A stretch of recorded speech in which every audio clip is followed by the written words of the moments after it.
هذا السائل يسأل يقول: هل النفاق مقتصر على إظهار خلاف ما يبطن؟ مثال: يقول طالب حلقة ملتزم لا يسمع أغاني أمام الناس، ولكن يسمع أغاني إذا كان لوحده، هل يعتبر هذا نفاقا أو لا؟ لا، ليس هذا نفاقا، لا يعد هذا نفاقا، هذا استحيا من الناس. هو قضية يذكر في الكتب، في كتب الفقهاء، في كتب المواعظ، في كتب من تنسب أقوال إلى السلف. يقول أحدهم عفى الله عنا وعنه: لا تجعل الله أهون الرائين إليك.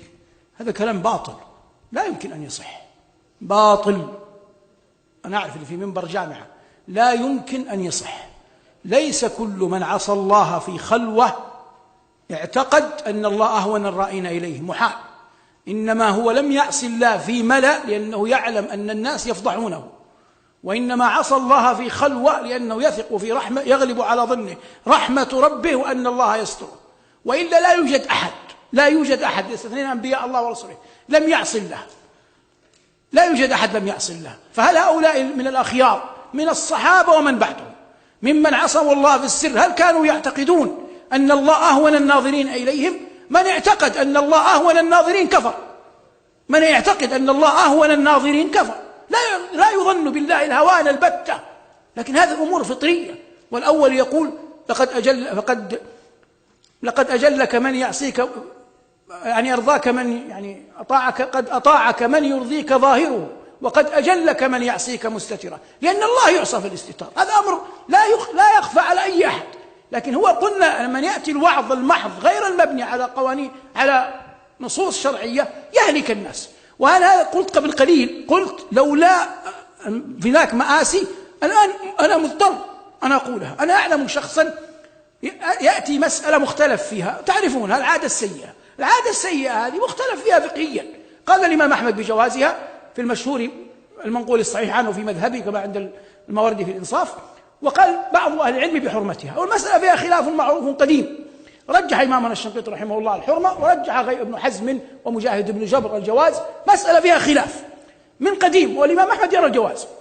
المقصود من هذا أحد الفتيان، أنا أعرف هذا، غفر الله له ورحمه ووسع له في قبره، كان يرى أنها حرام مما يسمع، فكان فيأتيه هذا الذي قال له: أنت جعلت الله أهون الرائين إليك. كيف يجعل الله؟ ظن بنفسه النفاق، فما زال ينصح حتى كاد والله أن يذهب عقله، لأنه يقول: أنا ما أقدر أعيش هكذا.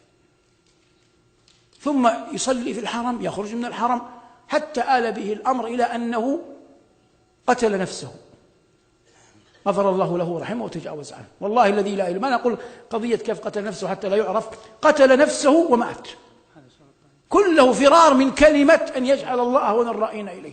وعندما يأتي إنسان يصب الكلمة لا يدري وقع على الناس على منبر أو في صحف يكتبها أو في تغريدة، فيأتي أثرها على الناس. ليس كل الناس يملك عقلك، ولا كل الناس يعرف قصدك.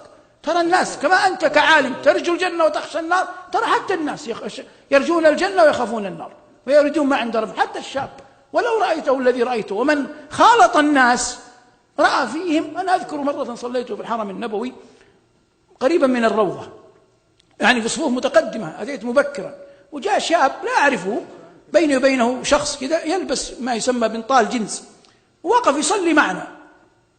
ثم لما قرأ الإمام، نحن كلنا في الصف الأول، لا أحد تأثر بقراءة الإمام إلا هذا، أخذ يبكي. الإمام يقرأ وهذا وحده يبكي في الصف، وفينا علماء وفينا عباد وفينا زهاد وفينا أشياخ، وما فينا أحد بكى، وهذا يبكي. فالله جل وعلا يريد من العبد الرغبة فيما عنده والتوبة والإنابة. وفي الحديث: لو أنكم لا تخطئون أتى الله بقوم يخطئون فيستغفرون فيغفر الله لهم. يجب أن يفهم الناس سماحة الدين ويسره، وأن الإنسان يعني الجنة أقرب إلى أحدكم من شراك نعله كما النار. لكن لا يصح أن يخاطب الناس بطريقة واحدة. القرآن جاء بالوعد والوعيد، وأنت أبصر بالذي تكلمه، تغلب جانب الوعد أو تغلب جانب الوعيد. المهم يا بني لست منافقا إن شاء الله.